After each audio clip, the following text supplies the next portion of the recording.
Mesdames, Messieurs, bonjour et bienvenue à Manège du Savoir. Nous avons l'honneur aujourd'hui de recevoir une femme dynamique, une experte en marketing du tourisme, Madame Danielle Nlaté. Bonjour, Madame Danielle Nlaté. Bonjour, Madame Marie-Albert Tognin. Comment vous allez? Merci déjà de m'inviter. Oui. Ben, ça va, chaque jour est un jour et ça va, merci. Justement, nous sommes aussi très heureux de vous avoir avec nous aujourd'hui. Qu'est-ce qui a motivé ce choix du tourisme, marketing en tourisme? Déjà, je vais vous dire, ma vocation de base, c'était pas ça, c'était être avocat, magistrat. Donc, pouvoir défendre un peu les causes perdues, beaucoup plus. Mais malheureusement, dans les années 90-92, où j'ai eu mon bac, donc j'ai pas pu poursuivre mes études normalement au Cameroun. Donc, j'ai passé juste 2 années tumultueuses à l'université de Yaoundé, Ngoekele. Et à la fin, il fallait bien partir. Et amoureuse des voyages, parce que déjà, j'avais la chance de voyager beaucoup. Bon, j'ai penché plutôt pour cette voie-là, le tourisme, la découverte. Voilà, donc mon amour de la découverte, de la nature, de l'environnement. Et c'est tout, découverte d'autrui. Et aujourd'hui, quand on parle de tourisme, qu'est-ce que ça suscite en vous? Ben, curiosité, découverte de l'autre, enfin de se solidariser, de fraterniser, d'échanger, de partager. Au Cameroun aujourd'hui, est-ce que vous pensez que cet aspect touristique est assez développé ou on peut faire mieux? Pour moi, c'est sous-exploité. Les richesses sont énormes, les potentialités au Cameroun sont énormes. Et même, je ne pense même pas que le Sénégal ou le Kenya, qui est le quart ou je ne sais pas, le micron de ce que nous avons comme richesse. Alors pour moi, bon, c'est sous-exploité. Oui, vous parlez de richesse. Les néophytes comme nous, on ne voit pas ce qu'on peut voir chez vous au Cameroun. Ah, ça? Donc ça veut dire que vous n'êtes jamais allé à la forêt? Au sud, vous n'êtes jamais allé à la forêt? Au nord-ouest, vous n'êtes jamais allé à Kribi? Parce qu'on parle du balnéaire. Vous n'êtes jamais allé encore au safari au nord, à extrême nord et autres. Et même aujourd'hui, on parle d'écotourisme. Donc la découverte de la nature, avec tout le stress que nous vivons aujourd'hui, on a le phénomène d'hypertension, vous voyez, parce qu'on stresse, on passe le temps au travail, avec la famille à réfléchir, ou alors, si on n'a pas un billet d'avion pour aller outre-mer, on est là et puis on accumule un peu tous les problèmes, tous les méfaits du quotidien. Et là, vous savez ce qui arrive à la fin. Quand on ne parle pas d'AVC, c'est un décès. Donc vous pensez que tant à Yaoundé, on peut s'évader, tant à Edea, oui, on peut s'évader? À Yaoundé, on peut s'évader. Déjà, regardez comment je vis un peu reclus. Ben, ne serait-ce que chez moi. J'essaie de côtoyer la nature, les fleurs. Derrière, vous allez voir quelques bananiers. Vous allez voir quelques phénomènes, la culture, un peu tout ça. Des choses que, si vous n'avez pas la chance d'aller à 300 km ou à 100 km, 30 km d'ailleurs de Yaoundé, je pense que si vous allez au pays Eton, c'est même pas 30 km, vous avez la chance de découvrir d'autres choses que ce que vous voyez au quotidien. On parle de quoi? La dalle, le ciment, tous les jours. Vous avez le contact, ce réel contact avec la nature. Et vous pouvez, je veux dire, vous extasier si vous avez ce besoin, bien sûr, hein, parce que d'autres personnes prennent plutôt pour ce qu'ils appellent la modernité. Et attention, vous voyez aujourd'hui, on parlera des Européens, des Occidentaux, qui, eux, plutôt prennent pour l'écotourisme, donc un retour à la nature. Donc, je pense qu'il y a beaucoup à voir. Il faut peut-être sensibiliser les gens, leur expliquer le bien fondé. Voilà. Oui, ailleurs, on parle des écologistes qui Exactement. luttent pour que la nature, le vert, voilà, domine la vie. Exactement. Donc, et puis, vous êtes voyez pour eux. le phénomène des changements climatiques aujourd'hui. Vous voyez ce que ça fait. On pense que ça arrive seulement aux autres, mais regardez à côté. Il n'y a pas longtemps, on a vu au nord, j'appelle ça un déluge, un mini-déluge. Je pense que c'est un signal pour dire faites attention. La déforestation, la chaleur que nous vivons, regardez un peu. On ne sait plus cadrer les saisons pour prévoir nos activités. Vous voyez, nous qui faisons l'agriculture ou d'autres activités, on sait très bien comment nous organiser par rapport au temps. Alors. Donc, il y a quelque chose du genre à faire oui, par rapport à notre environnement, par rapport à nos forêts. Pour ne pas anticiper, je vous dirais que l'association que je gère milite beaucoup pour la protection de l'environnement, de nos forêts, vous voyez. Donc, c'est ultra nécessaire. On pense souvent, on voit les écologistes, tels qu'on disait, qui se mettent comme de bons nudistes, qui grimpent des immeubles. On pense qu'ils sont fous, mais ce n'est pas des fous. Ils ont la vision des choses, ils sentent les choses et je pense qu'il faut respecter leur point de vue, essayer de voir comment cadrer ou recadrer les choses. Et en ville, comment peut-on lutter contre l'environnement? Il y a des petits gestes à faire au quotidien? Oui, je pense que déjà, au quotidien, justement, on a des choses à faire. En ville, on sait qu'il faut essayer de planter les arbres, on le voit. Hein. Et ce n'est pas la seule chose. Il y a plein de petits gestes à faire. On a vu les jardins publics qui naissent. Il faut perpétuer cela. Essayer de maximiser ces espaces, ces zones vertes-là, où des gens vont carrément saccager pour construire des immeubles, obstruer même les drains, de façon à ce que dès qu'il y a une petite pluie, on a des catastrophes. Des inondations. Vous voyez, maintenant, en zone rurale, on fait autre chose, nous autres. Nous encadrons les femmes, nous leur montrons comment utiliser, par exemple, les foyers améliorés. Encore une chose, leur montrer, il faut pouvoir trouver le moyen de leur en fournir, ces foyers améliorés. Et ça, c'est un appel au pouvoir public d'intensifier de façon à ce que ça arrive à la base. Oui. On leur dit, quand on dit à une femme, par exemple, écoutez, n'allez plus couper le bois en désordre, ou alors n'allez pas tuer un gibier, alors que ça rentre dans sa culture, dans ses habitudes, il faut bien un palliatif. Soit lui trouver d'autres activités génératrices de revenus, soit lui donner des implants, des plants, des intrants, des fongicides pour ceux qui font la cacaoculture ou le café et consorts. Donc, des palliatifs à tout pour solution, je pense. Et quand on vous entend parler, on a l'impression que vous êtes une amoureuse des cultures aussi, que vous êtes une grande agricultrice, quoi. N'ayez pas l'impression, c'est vrai, hein, malgré les apparences. Hein. Oui, je prends plaisir, un peu comme tous les enfants. Hein, quand on était tout petit, on s'amusait. Aujourd'hui, ça a disparu, bizarrement. On avait tendance à planter une graine d'arachide ou un grain de maïs. Je pense que vous êtes passé par là. Oui. Et voir germer. Aujourd'hui, ça n'existe plus. Parce qu'on n'éduque plus les enfants dans ce sens. Au contraire. Bizarrement, en zone rurale, vous verrez les enfants, quand c'est les vacances, ils veulent plutôt aller en ville, chez tata, chez tonton, chez je ne sais pas qui. Et on perd ces valeurs-là qui, pourtant, étaient salutaires. Donc, amoureuse de la culture, amoureuse même de l'élevage. Ouais. Déjà, en ce moment, nous sommes en train de mettre, grâce à l'appui du ministère de l'élevage, de l'agriculture aussi, une porcherie. Vous verrez, si vous avez l'occasion, une grande exploitation communautaire avec des femmes. Voilà, avec donc, les femmes. oui. Le mot est sorti, les femmes.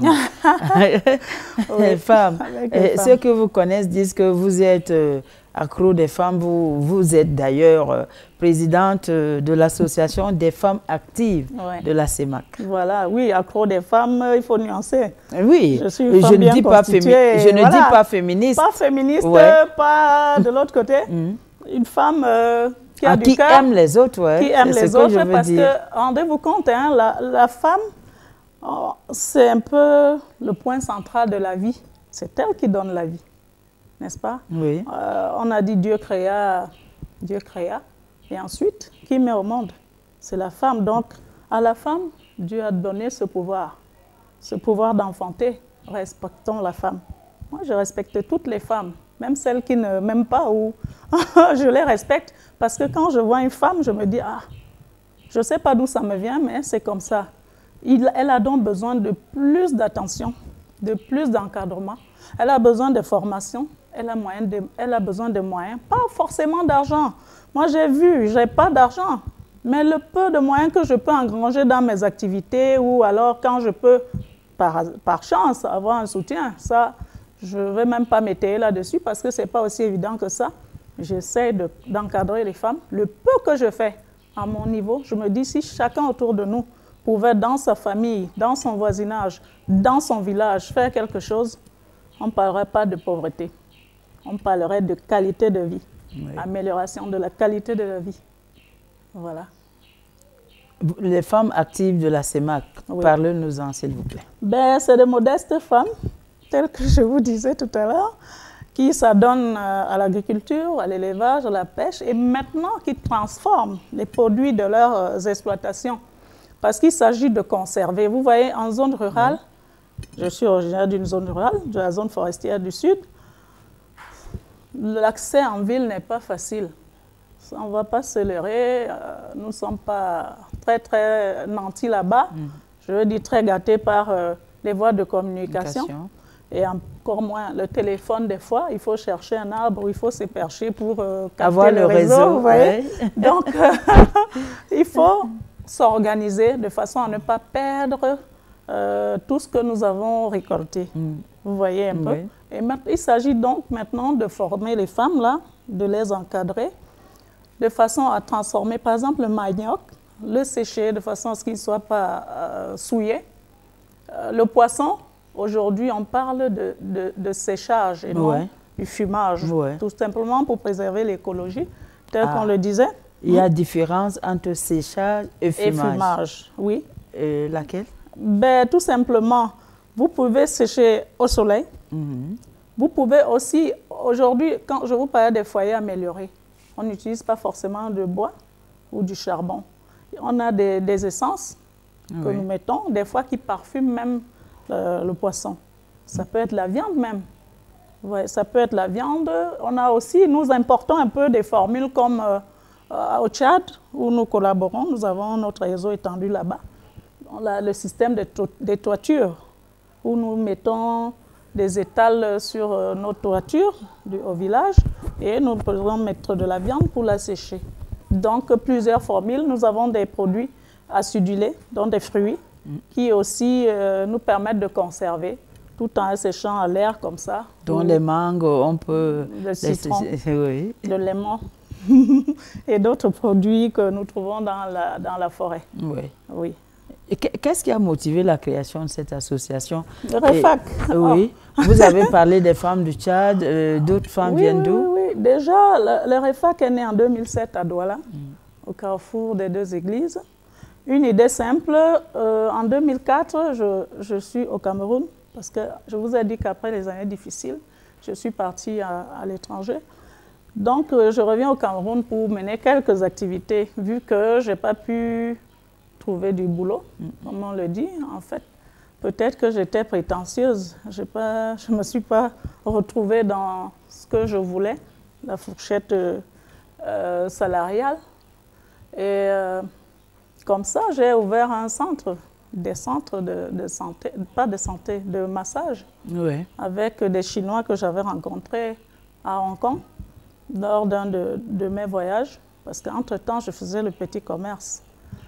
quand c'était la villégiature, mais c'était l'utile et l'agréable. Voilà, je ramenais des trucs. J'ai donc souffert des migraines cruellement, même tout mon séjour, je crois même de la 6e en terminale et jusqu'à la fin de mes études, j'avais des migraines. Et j'ai été soulagée comme ça par des Chinois dans un hôpital à Hong Kong. Et une fois, deux, je me suis dit, ça recommencera. J'ai passé 10 jours. Je suis allée en Thaïlande, je suis revenue et je ne souffrais plus. Je me suis dit, c'est peut-être, ça reviendra. Bref, je reviens au Cameroun, ça perdure. À une autre occasion, je repars en Chine. Et puis, il me vient l'idée d'aller voir un peu, c'est parce qu'il y avait une dame qui parlait anglais, Nassi, qui est devenue une très bonne amie à moi. Donc, je me suis dit, ils font de merveilles. J'ai proposé, ils m'ont dit, OK, on verra, on a gardé le contact.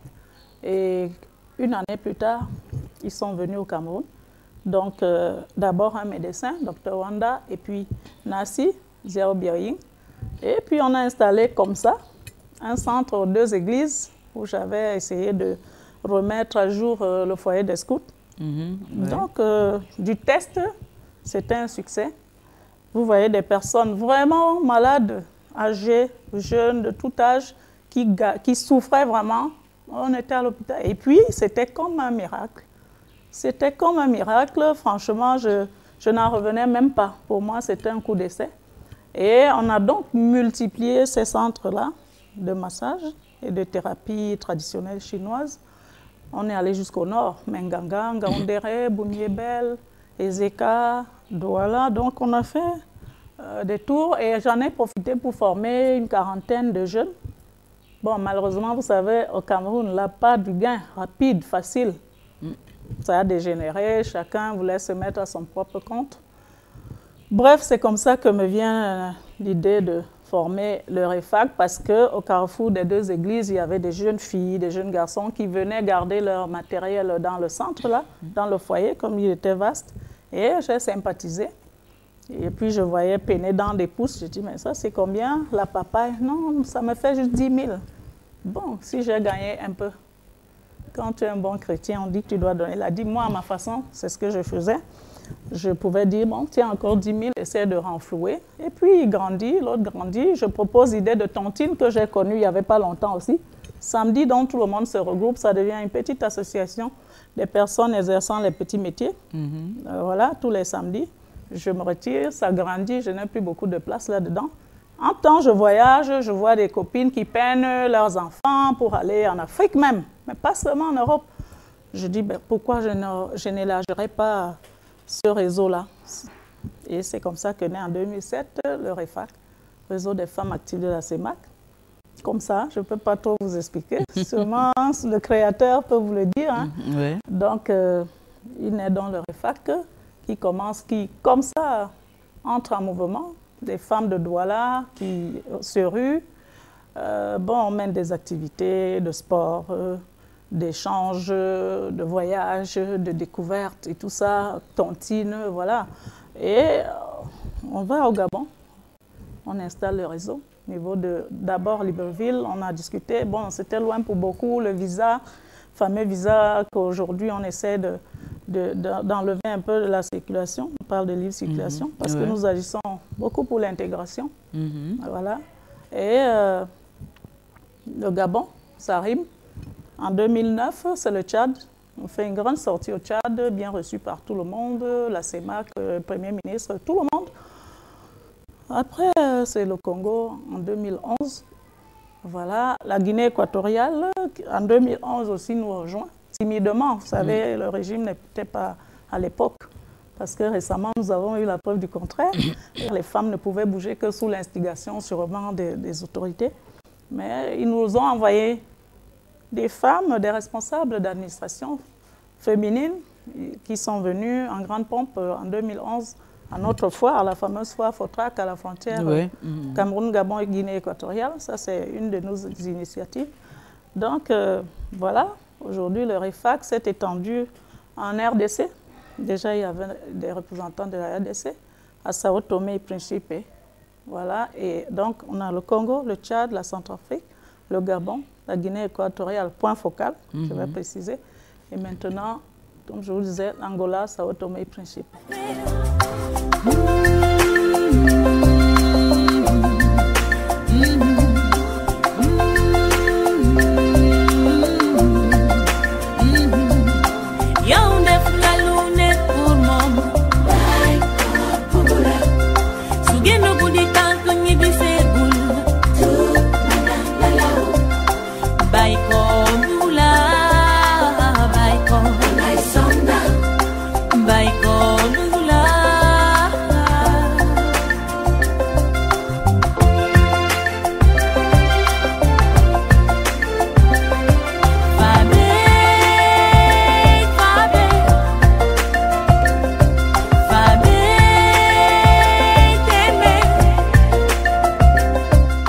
Alors, une présidente heureuse et pensant que c'est quelque chose qui va perdurer, les femmes vont en profiter.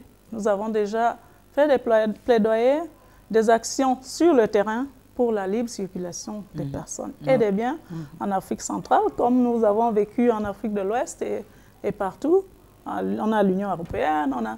Bon, donc on nous a annoncé récemment, déjà avant notre foire, que lors du sommet de Libreville, des chefs d'État, que la libre circulation sera effective à partir de janvier 2014. Donc, voilà. On croise les doigts. Non, ça ira. Ne vous inquiétez pas, nous travaillons en collaboration avec les institutions, la CEMAC, les différents ministères de l'intégration. Et puis, à la base, le problème se situe à la base. Oui. Je vous dirai pourquoi. Et pourquoi? Oh, ben écoutez, ce n'est pas moi à Transparency. Il y a de gros problèmes. Hein. Je vais extrapoler parce que vous ne m'avez pas posé la question. Et on parlait de la foire. Je extrapole, ça m'embête un peu de ne pas vous laisser l'occasion de parler, mais vous m'avez démarré. Alors, donc, la foire, la fameuse foire, c'est la FOTRAC. Oui. Foire transfrontalière désormais annuelle de la CEMAC. Merci au gouvernement camerounais qui a institutionnalisé depuis 2012.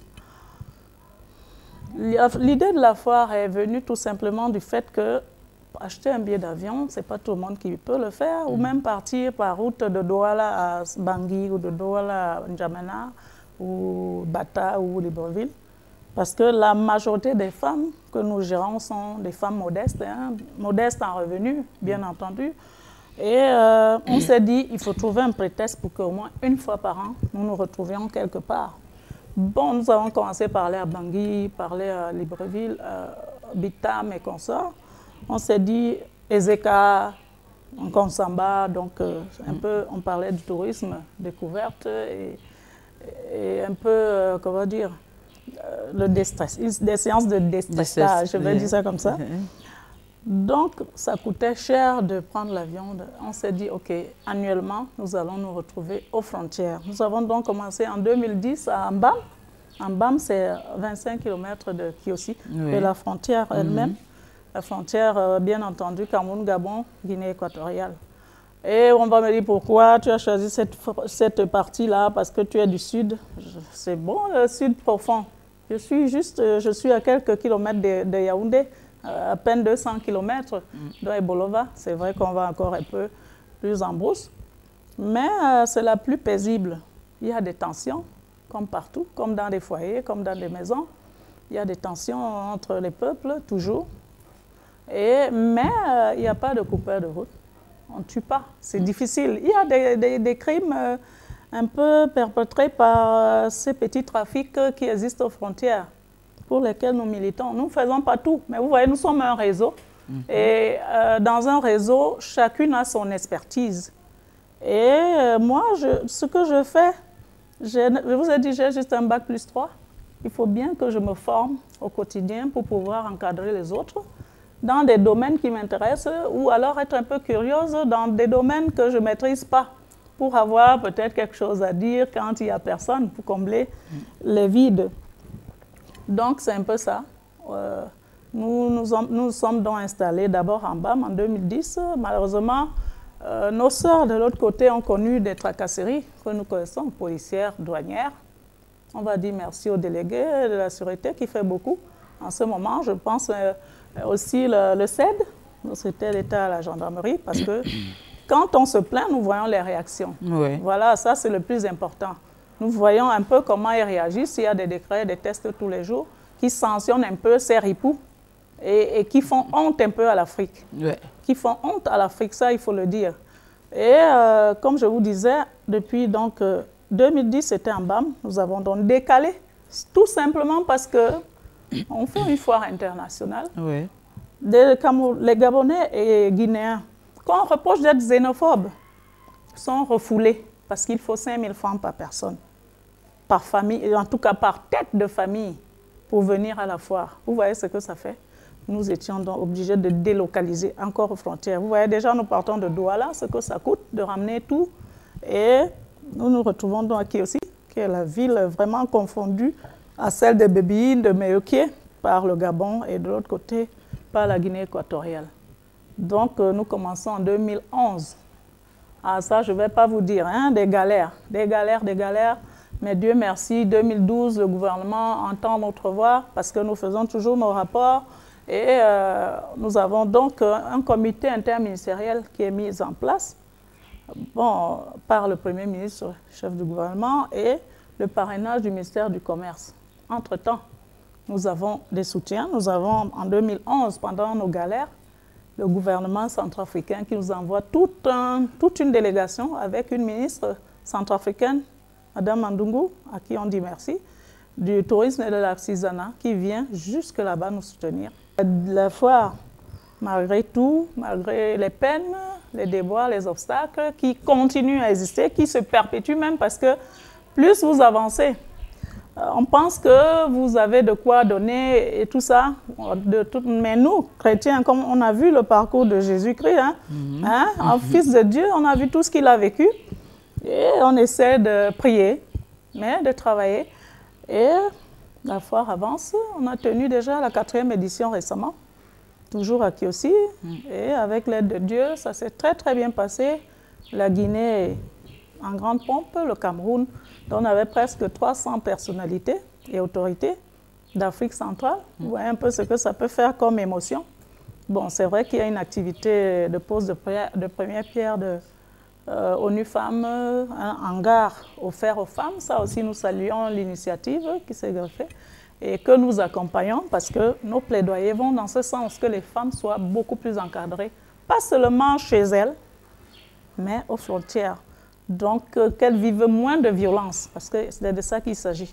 Violence conjugale, violence dans les petites activités qu'on mène sur les routes, un peu partout. Voilà. On finit avec Dieu. Vous l'aimez, sûrement? Oh, Dieu. Je confesse, je témoigne toujours parce que ce serait ingrat. Et on ne peut pas être ingrat envers le Père. Oui. Vous comprenez?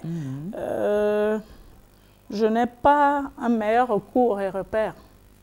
Voilà. Et je me sens forte. Quand je le dis, je me sens forte parce que je sais que j'ai la foi.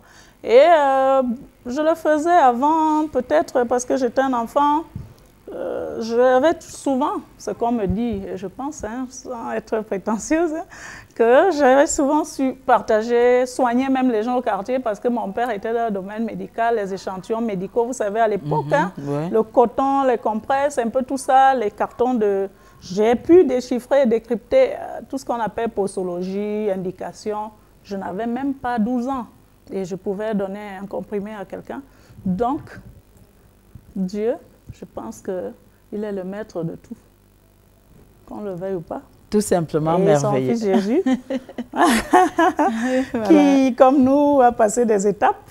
Donc, je peux que le louer, je peux que remercier pour plus d'illumination, pas seulement pour moi, pour les femmes, pour les jeunes filles surtout, parce que c'est elles l'avenir, les jeunes garçons, les familles et puis le monde. Et notre beau pays, le Cameroun. Madame Latte, le plaisir a été très très grand de vous avoir avec nous à Manège du Savoir. Merci. Nous vous souhaitons bon vent. Pour les femmes, hein, parce que vous savez, les occasions ne sont pas toujours données pour nous exprimer, pour nous confier, et des fois même pour confesser. Donc, merci pour nous toutes et pour le bien des familles, parce que je pense que quand on communique et qu'on lance des appels certains ou certaines oreilles entendent. Oui. Merci encore hein, à toute l'équipe, Merci. aux Créateur. responsables. Voilà. Merci, mesdames, messieurs. Bonne journée.